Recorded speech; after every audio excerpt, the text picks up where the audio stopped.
Hi, this is Johnny Destino. We're just getting our town hall conference call set up. If you please wait and stay with us as more people join. We'll begin. We can take questions this evening. For anyone on the line that would like to ask a question, you can press the 0 key at any time.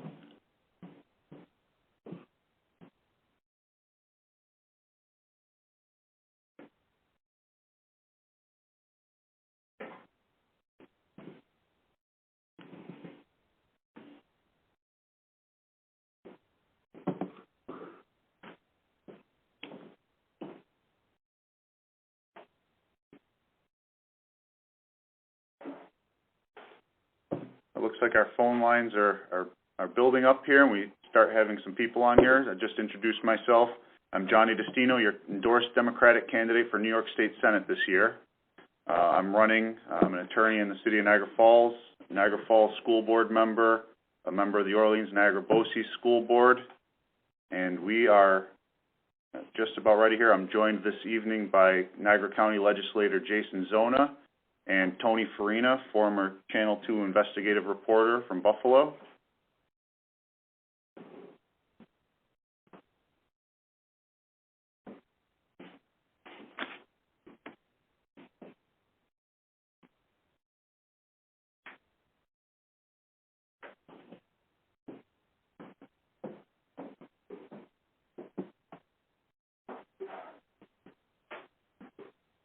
All right, and looks like we can go straight to answering questions here. We have Ann Kennedy from Ransomville.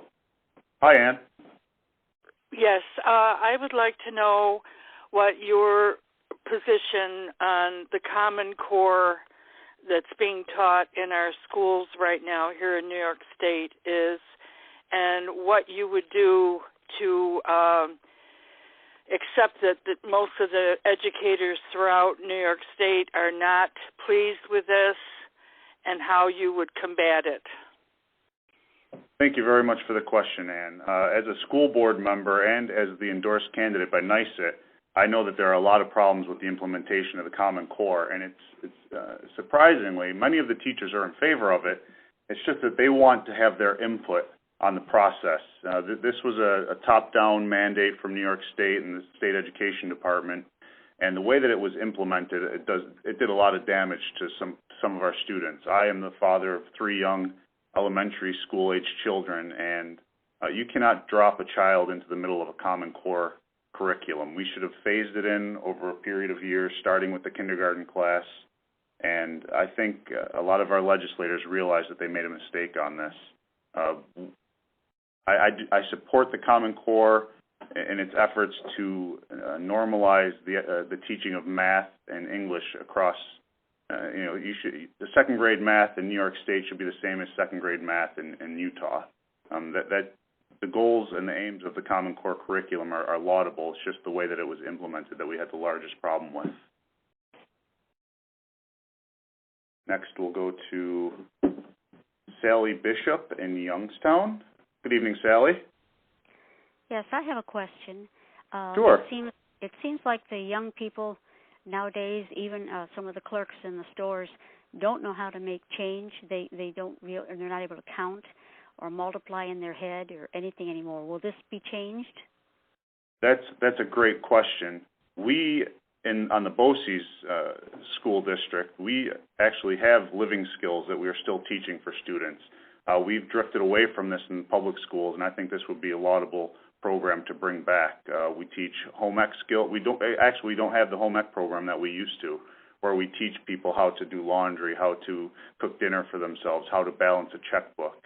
And you'd be surprised how helpful that would be towards getting some of our high school seniors off to a better start economically, that they're able to manage their finances, that they're able to get an apartment on their own and take care of themselves. So I think you're right that this is something that we need to refocus on, and we are pushing for a return to a good trade education.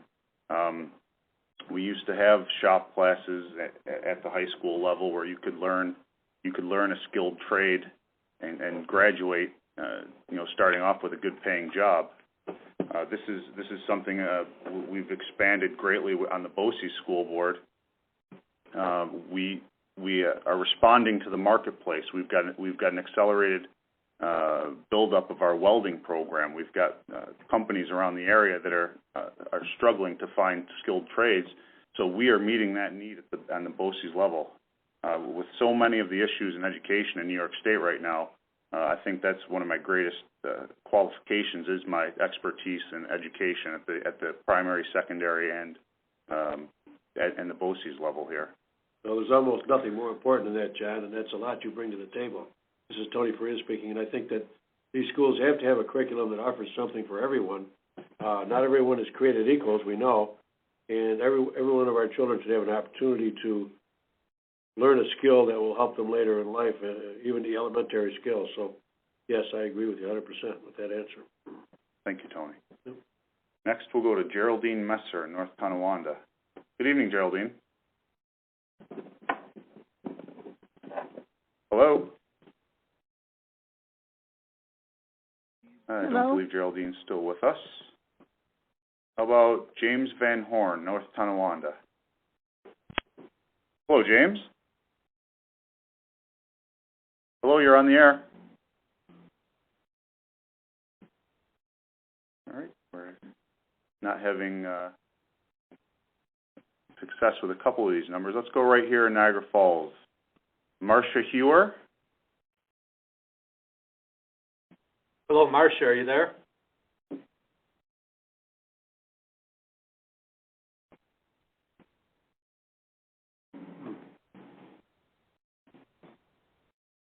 Let's try in Wilson. Hello. Hello. Hi, you're on. Hi, my name is Jamie Moxham, and I'm from Wilson, New York, and I met you at a meet and greet last week, and I just wanted to tell you how thoroughly impressed I was. Number one, that you took the time to come to this small community and that you care about the communities, and the issues are much as my concern as they are of yours. And I really, again, wanted to thank you and tell you how impressed I was with what you had to offer us. And I wish Thank you well. very much. And that was it was a nice event in Wilson. So many of the issues that affect some of our smaller rural communities that I've been addressing are extending our infrastructure into these areas, such as the extension of natural gas pipelines. And again, the issues facing in so many of our school districts, they do not have access to high-speed internet. So we want to make sure that broadband capabilities are extended into the rural communities. We know now with the merger of Comcast and Time Warner, some of these major corporations are losing any incentive they have because of a lack of competition to extend high-speed access to our friends out in the country. We need to make sure that they are living up to their obligation, both at the state and we need federal help on this and making sure that they are providing these services to all of our students. That was a nice trip out there, Johnny, meeting those people from that Wilson neighborhood and hearing what they had, what their concerns were, and even some of them reminiscing about the days of John F. Kennedy and his whirlwind tour of Western New York before he became president in 1961 and 1960. He swung through here, and it was great to hear from the people there in Wilson, and I think you were very well received, as Jamie said, and I think you made a strong presentation. It was a good event. Thank you. While I have this opportunity now, we have more people on the line. You can press 0 if you want to ask a question, and that will put you in our queue. But just to go over some of my background, currently I'm a practicing attorney in the city of Niagara Falls. I'm the father of 3 young sons. My wife and I live in Niagara Falls. I'm a graduate of Niagara Wheatfield Senior High School, and I attended the University at Buffalo for both undergrad and law school. After law school, my wife and I moved to North Carolina for a few years, and when the casino project was approved, I flew home, and at the time I was working in the information technology field. So I flew home, and I was hired, and I was a day one employee for the Senecas, and I worked for 5 years setting up each of their 3 casino networks, all their computer networks, all their telephone and data networks, and their slot machine networks. And after 5 years with the Senecas, I went back to pursue my education, graduated from the University at Buffalo Law School in the top 25% of my class, and ever since I've been a practicing attorney in Niagara Falls. I've been working hard over the last few years to try and fix some of the issues that we've been witnessing in Western New York, and that's why I'm in this race this year. We've seen bad government from one end of Niagara County to the other. We've seen scandals. We've seen ethics violations. I think a lot of our problems are self-inflicted, and we are seeing a change now across the district. And I've invited all my Democratic friends and a lot of our unaffiliated voters on the phone line this evening. We've seen that in the town of Lewiston now with the election of Dennis Brochet as the new town supervisor. People want to change in this district, and that's what we're offering them this year. So I think I've got the skill set necessary to help solve some of the problems affecting us on a day-to-day basis. And with your help on November 4th, I think we're going to be successful this year. So we'll ask another question here. We'll go to Nancy Young in North Tonawanda. Hello, Nancy. Hi, Nancy. Hello, Johnny. We met at my sister's wedding. Your son was her little ring bearer. Oh, all right. And I want to know, well, what are your plans for the seniors? For the seniors? Seniors, there's a lot of seniors in North Tonawanda, and I live in one of the senior complexes. And we get Time Warner. That's the only one we get. We have no choice on it. And what I'd like to see is somebody fight them to get us at a reduced rate. Well, certainly our seniors living on a fixed income are the most impacted by any changes in the level of their finances. We've fought hard at the local level to provide assistance to our seniors, and it was actually some of the cuts made to our senior lunch programs around the county recently have really hit some of our most in need hardest. We had several of our senior centers closed down. We need to make sure that we are providing the services needed, not only so that you are not, you're not losing more money and receiving fewer services. And I think this is Jason Zona, and I'm a county legislator representing the 5th District. And this is an issue that we did take up last year in Niagara County when the senior sites were closed. And not only was it offensive on the county level that this was happening, especially for such a small amount of money to take from the seniors to keep these sites open, but at the time there was also interference from our state senator at the time on this. And that's why when people ask me why am I supporting Johnny Destino, not only because of his qualifications, but because he's had the courage to stand up to people in the past with these types of issues, and he'll be fighting for us in the future. He's made, and I can go through his, and to get away from that, I don't want to jump away from that question because we're going to be working over the next year to reinstate those sites, and hopefully with Johnny in as a state senator, that'll help move some of this along. But I want to reiterate his qualifications for this and why, again, that I would support him on the county level. We see not only with the corruption we're seeing in Niagara County over the last year with the problems in Lockport, in Lewiston, in town of Niagara, the area that I do represent, and this is why we have a chance to change course right now and put a fresh face in, someone with the qualifications and background for the position. Right, and Nancy, so many times we see these cuts made, and it's not that we don't have the money; it's that we're just misallocating it. We are keeping some of these political hires on payroll at exorbitant salaries, including generous benefits packages. This is where the money is really being misspent. We shouldn't be taking it away from the seniors. And again, that's something that I will work with our county legislators to restore. Here we have another question from North Tonawanda, Anthony Semino. Hi, Anthony. Rob Ort for Senate. How's Rob Ort doing? All right, that's obviously a Rob Ort supporter from North Tonawanda. Here we have Deborah Dullen from Lewiston. Hi, Deborah. Hello. Hi. How are you? This is Rick, not Deborah. Okay. Hi, Rick. Hi. I'm. You are Rick, not Deborah. My family was in business in Niagara Falls for 54 years, and I live in the town of Lewiston. And when I drive past Reservoir Park, they don't cut half the grass. We spent all this money on putting in bushes and shrubs, and the weeds are as tall as them. And it seems that everybody in the state, all they do is put a little sign there that says, nature preserve along the Robert Moses, any place they don't want to cut the grass. And then you hear about, why can't we keep the people on the U.S. side? They all go to the Canada side. You go to Right. Canada and you see all, everything nice and trimmed, the grass cut, and over here, it's in shambles. Well, Rick, I come from a long line of small business owners in the city of Niagara Falls as well.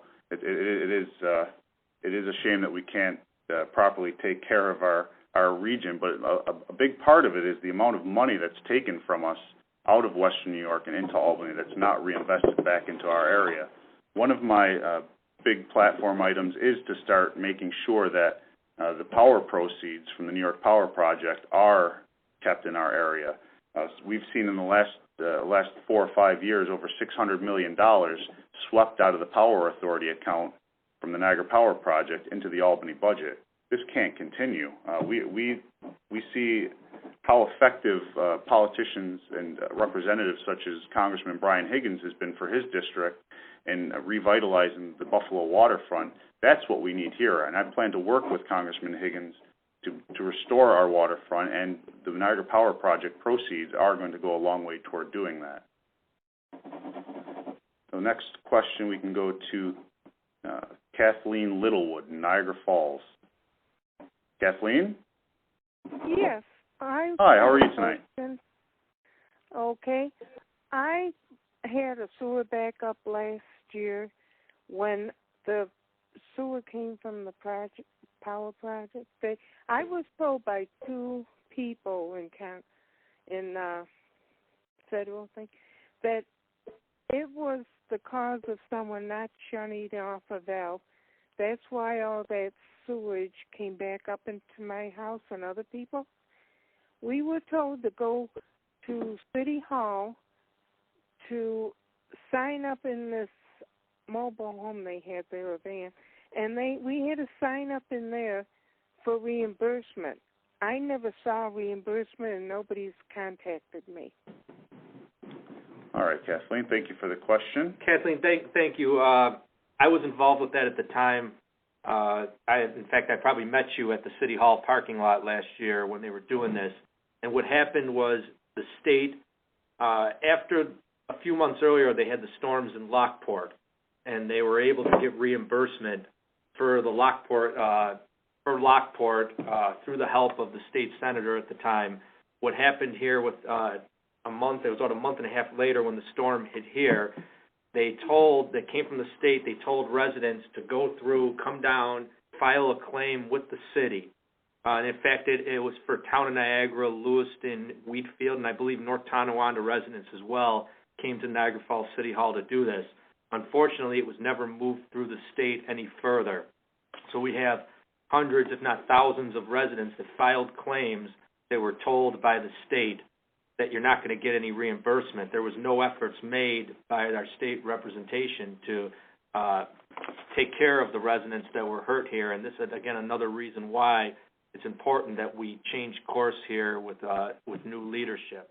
I saw homes at that time with anywhere from a couple thousands in damage up to $10,000 to $20,000 in damage from water, and it was a shame what happened that not enough effort was done to seek any funding from the state to assist with this. All right, let's ask a poll question at this time. Legislator Zona? All right, we're going to pull up our first question, and it's probably one of the most important questions because we'd like to know, what do you consider the most important issue facing our district? And that would be press 1 for education funding, press 2 for high energy costs, press 3 for creation of livable wage jobs, press 4 for the political corruption we're seeing now. And we'll give that a few minutes to run through. Again, press 1 if you think education funding is our most important issue. Number 2 would be high energy costs. 3, the creation of living wage jobs. And 4, political corruption. as we're running through this, why don't we take another phone call, and we'll go to Nicholas in Niagara Falls. Nicholas DiAugustino. Hello. I've been advocating for the PUSH project that was in Buffalo in the Niagara Street area, Niagara Falls. I just wonder what your feelings were on that. Oh, People United for Sustainable Housing? Yes, sir. That was a wonderful project, and I actually took part of that in law school. I was an attorney, a student attorney for Aaron Bartley and now Assemblyman Sean Ryan out of Buffalo. What they were able to do with the Massachusetts Avenue project was to leverage tax credit projects, to leverage urban renewal credits in order to revitalize an entire West Side neighborhood. And what that did was it gave the people in that neighborhood a sense of pride and ownership that we don't have in some of our communities in like the city of Niagara Falls or the city of Lockport right now. We have too many people who are renting because the living wage jobs don't exist here to support young families from starting their families and purchasing their own homes. The project was really great. What it did was it created buy-in from the local residents. It created local community boards so that everyone was working collaboratively together.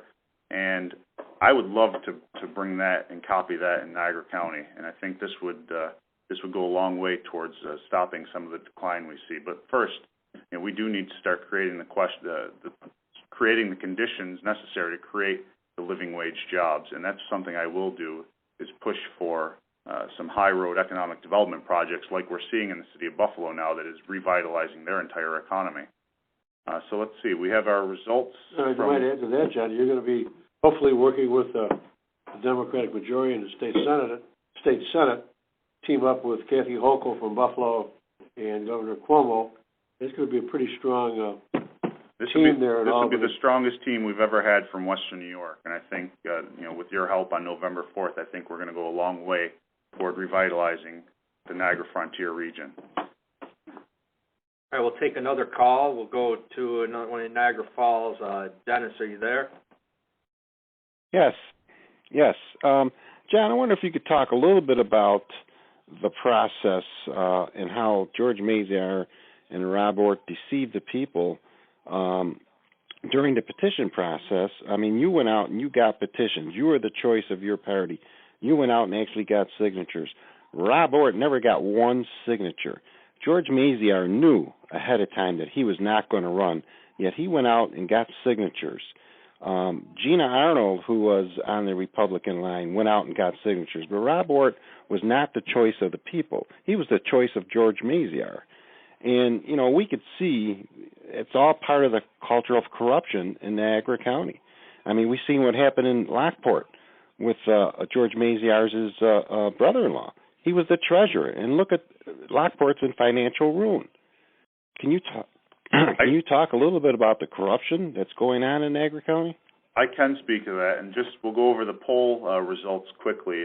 Political corruption rated very highly. It was tied for first place in Niagara County at 30% as among our most important issues that we've been facing. I think, again, you brought up the situation in the city of Lockport with the financial ruin there as a result of appointing people into some of these positions of authority that they do not have the requisite capabilities or qualifications. Yeah, you're right. That was appointed as a city treasurer was Senator Maziar's brother-in-law, and his party's choice to be the mayor of the city of Lockport, Michael Tucker, who has since resigned. The petition process this year. And again, we see that Mayor Ortt is running as the endorsed Republican, Independent, and Conservative candidate. So not only did he not carry petitions to run on the Republican line, he did not carry petitions to run on the Independent or Conservative lines. The way that works is the party members are used to create a committee to fill vacancies. So the chairman of the Niagara County GOP, Scott Kudrowski, who happens to be the current treasurer of the city of North Tonawanda and who shares an office with Mayor Ortt, selected Rob Ortt with the aid of his fellow executive committee men to replace the retiring Senator Maziarz. So this is the shell game that keeps getting played on the people of Niagara County, and this is why I think we are in the position we are in. Political corruption goes a long way towards hurting us here. Let's remember here, Dennis, that George Maziarz, until almost the 11th hour, was a candidate for re-election to his 10th term, I believe. And then the word came out about the probe stemming from the Moreland Commission, and it was handled by the U.S. Attorney in the Southern District of New York, who got a hold of the Moreland Commission records and found that George's unitemized expenses were the top of any lawmaker in the state. That revelation and subpoenas handed out to a number of key Maziarz staff members caused George Maziarz, frankly, despite what he said, to decide not to seek re-election. He was under a cloud of a federal investigation that's still ongoing. It's been a one-party system for nearly 20 years now, and things don't work well when it's just one-sided. And that's why I think we're seeing the high numbers in political corruption poll, political corruption in the poll. Right, and here's how political corruption ties in to negatively impact us in Western New York. Tied for number one on that list of our largest problems are the high energy costs. Not only is Senator Maziarz retiring now under federal investigation, but many and most of his large contributions have come from downstate special interest groups, a lot of them energy companies who've been donating to his campaign for over a decade and into the tens of thousands of dollars. So while he's retiring with $1 million in his campaign war chest, we're stuck paying among the highest energy rates in North America, despite the fact that we have low-cost hydropower being generated right in our backyard. Which will lead us to our next question we're going to ask, and this will be a simple one, and this is, are you concerned at this time about the large contributions Robert Ort's receiving from these New York City special interest groups? Put 1 for yes, 2 for no. Again, we're seeing tens of thousands of dollars of New York City money coming into Niagara County, into 62nd District Senate race. And we want to know if this is something that is concerning to the voters. So we'll give a few minutes to have that polling question go through, and we'll take another question from one of the constituents. We'll go to Kevin in North Tonawanda. Kevin Hodgson. Hello, Kevin, are you there? Hi, Kevin. Hi. Well, How are you tonight? Good. I'm doing good. You're spot on about the one-party lopsided rule. No matter, and I'm an independent, but I'm for you, okay? What gets me in the city here is the rehire of many retired city employees back to part-time or seasonal jobs after they get a pretty good lucrative civil service pension. So they're double dipping? Yeah, at least double dipping, and if they were offered a buyout, you might say that's a triple dip. Maybe among the chosen few. It's among the well-connected who keep benefiting from these types of special deals. And it won't end until you can, I think, once and for all, break up the clique that's been running Niagara County.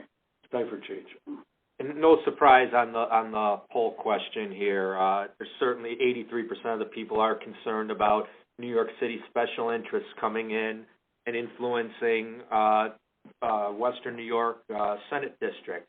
We saw the damage it did, especially with the energy special interests that were supporting the outgoing senator. So we want to see, this is one of the things that Johnny has been going to be fighting against. We want to keep our low-cost power here benefiting us, not sending it to New York City special interests. And here's part of the argument that the Republicans have been making against my candidacy this year, that if we elect a Democrat to represent us in the city, that I will sell us out to downstate special interest groups. And to date, my opponents received a maximum tens of thousands of dollars from special interest groups in New York City. I don't believe I've received any, nor have I been seeking them. So I'm going to represent the citizens of the 62nd District.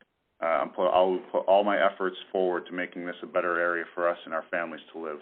We're getting a lot of calls in from the west end of the district. Let's go out to the eastern end, to Albion, and Daniel. Good evening, Daniel. How are you? Daniel Hurley? No. Or his wife? No. All right. I have a question for you, though. Certainly. My question is about Common Core. I wanted to know how you feel about it, if you'd be willing to withdraw it from New York State.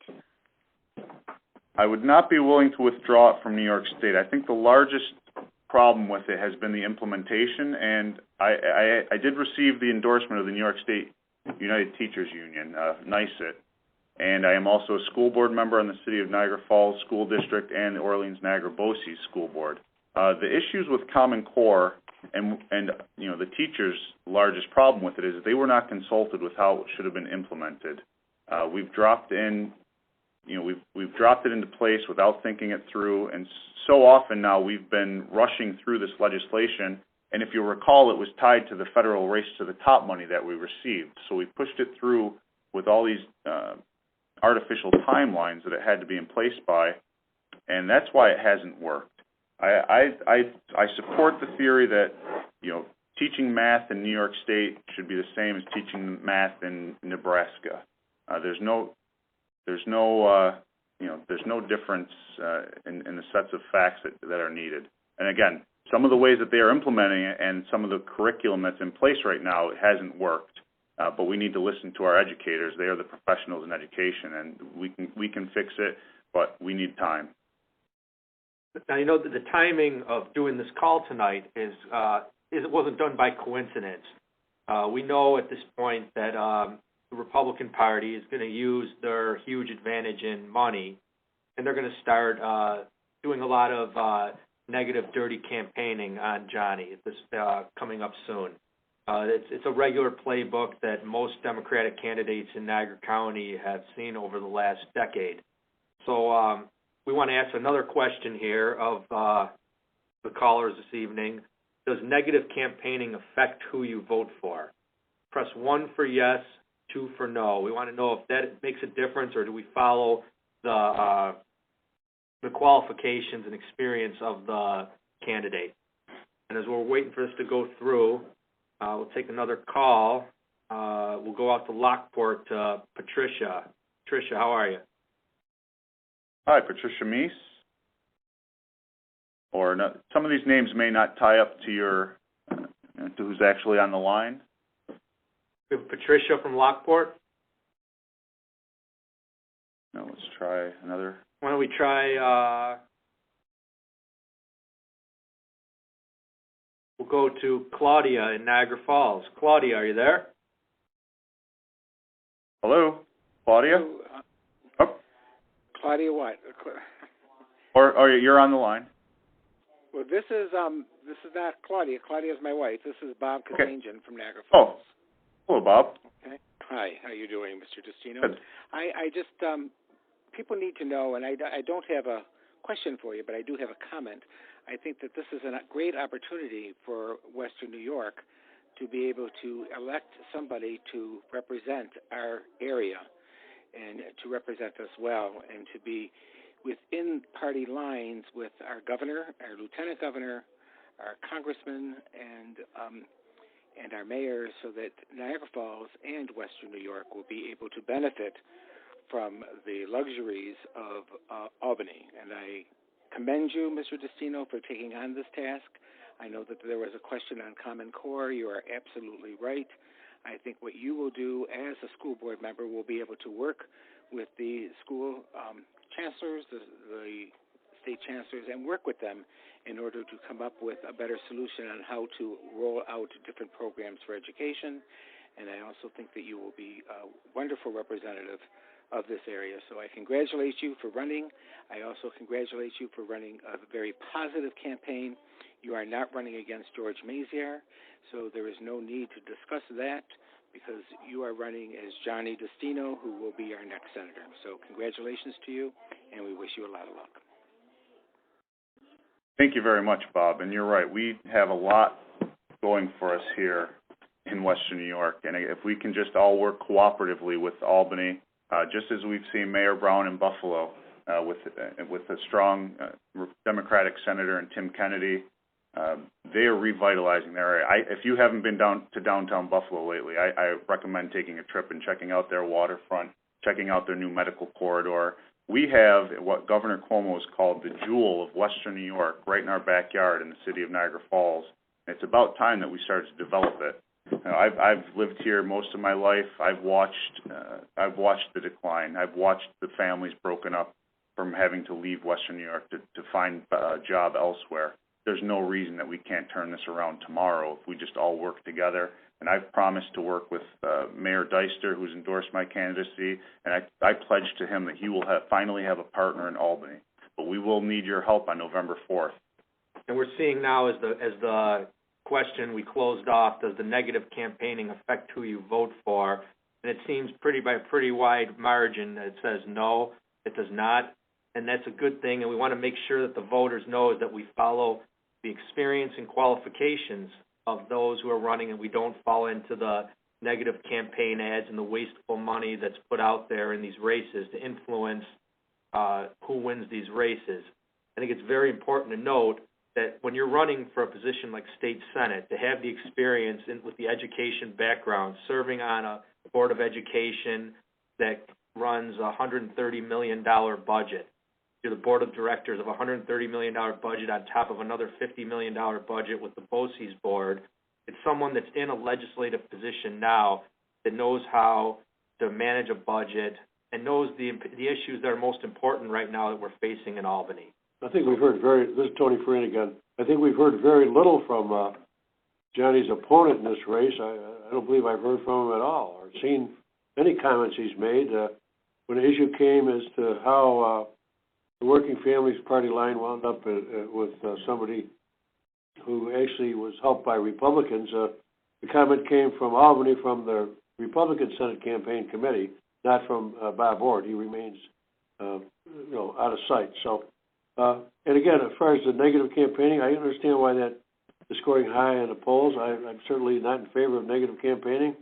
I've had the opportunity to work for Democrats and Republicans since I left a 30-year career as an investigative journalist, and I can tell you, I've never been involved in a campaign where negative campaigning is successful. And I don't think we're not about that. We're about selling a candidate we believe in Johnny Destino, who's got all the tools, all the experience, and a great deal of wisdom, and he can bring a lot to the table in Albany for this district. And right now, we need that. We need to change the culture. All right, we're going to take another call. We'll go out to Wilson, New York, to Judson in Wilson. Judson, are you there? Hello? Hi. Hello.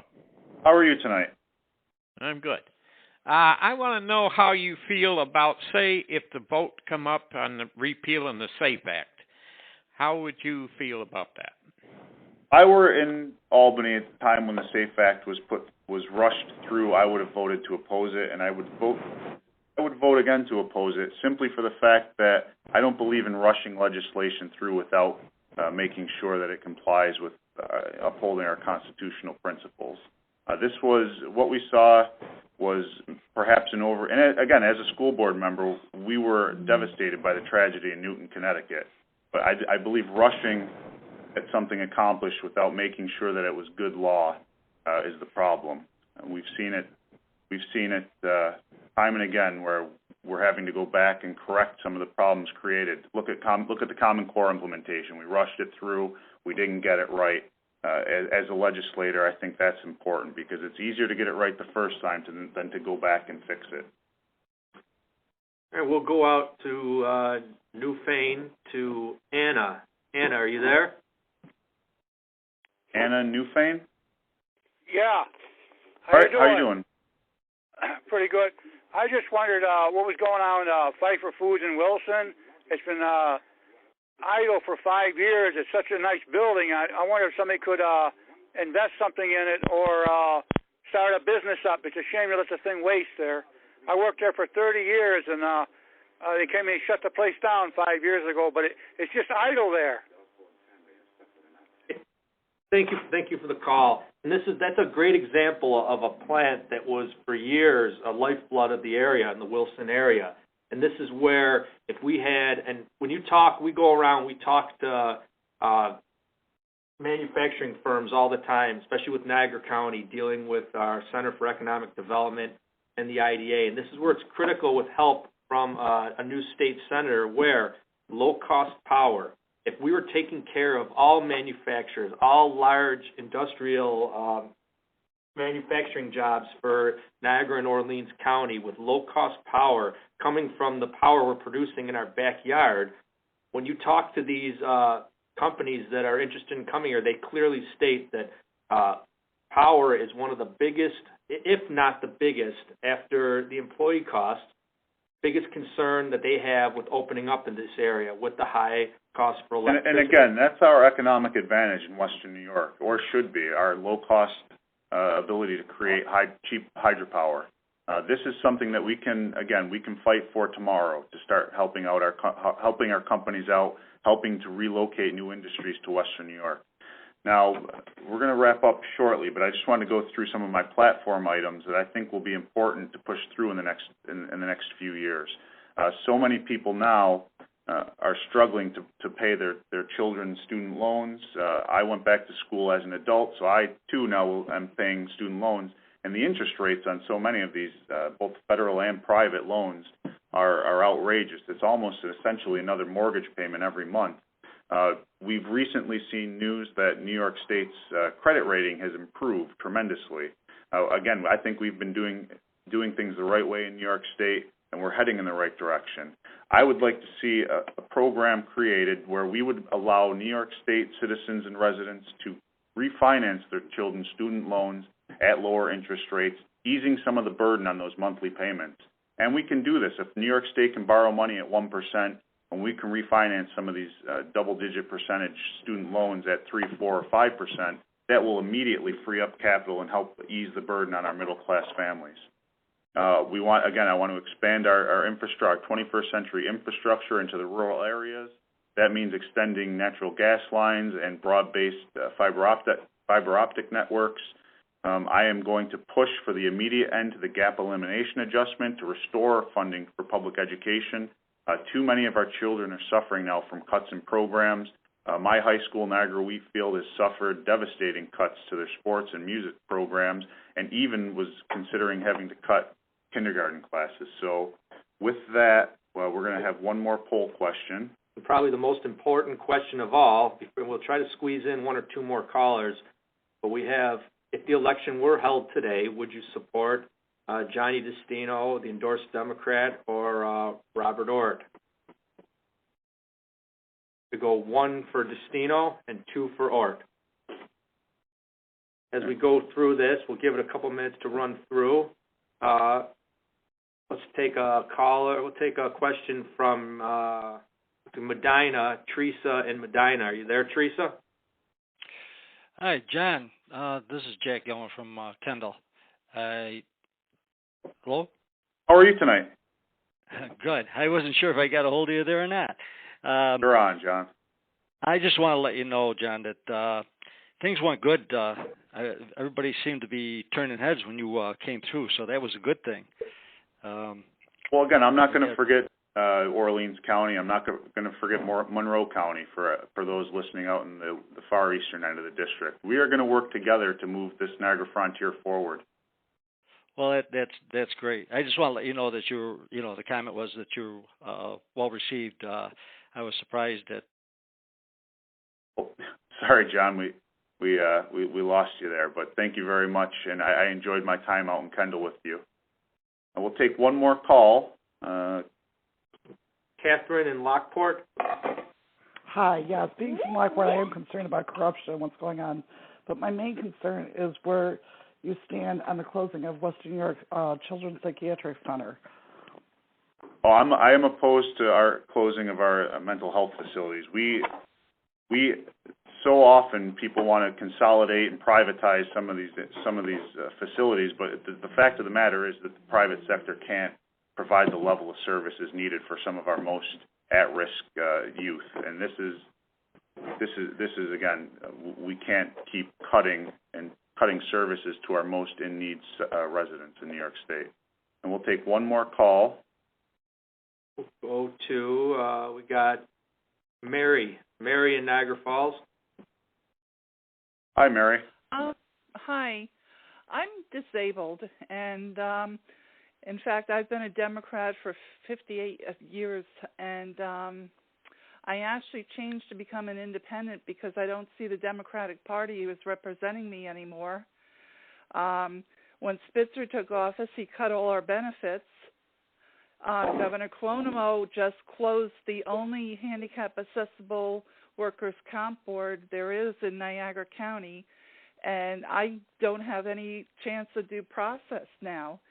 And it seems like the Democratic Party has given up on the disabled. Where are you? Hi, Mary. This is Jason Zona, and I know exactly what you're talking about. In fact, last year we sponsored legislation on the county level to reopen the workers' comp offices and to keep one open. I know what they tried to move it out to Erie County, and the Democrats in the county legislature are the ones that fought to have that reopening. So we challenged Albany on this.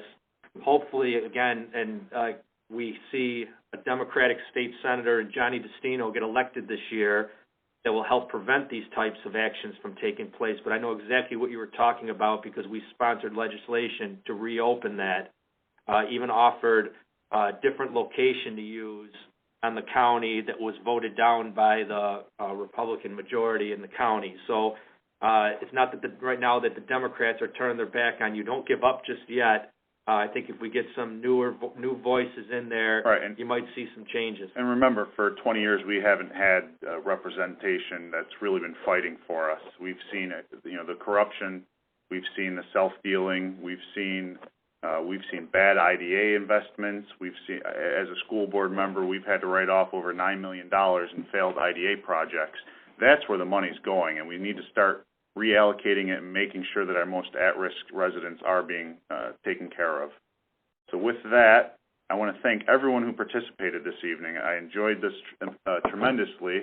This is, we've only got 28 days, 4 weeks left until the election, and we will be fighting and forging ahead to make sure that we earn everyone's vote. And on November 4th, with your help, we will be successful. I want to thank you all again for joining us, and good evening, and thank you.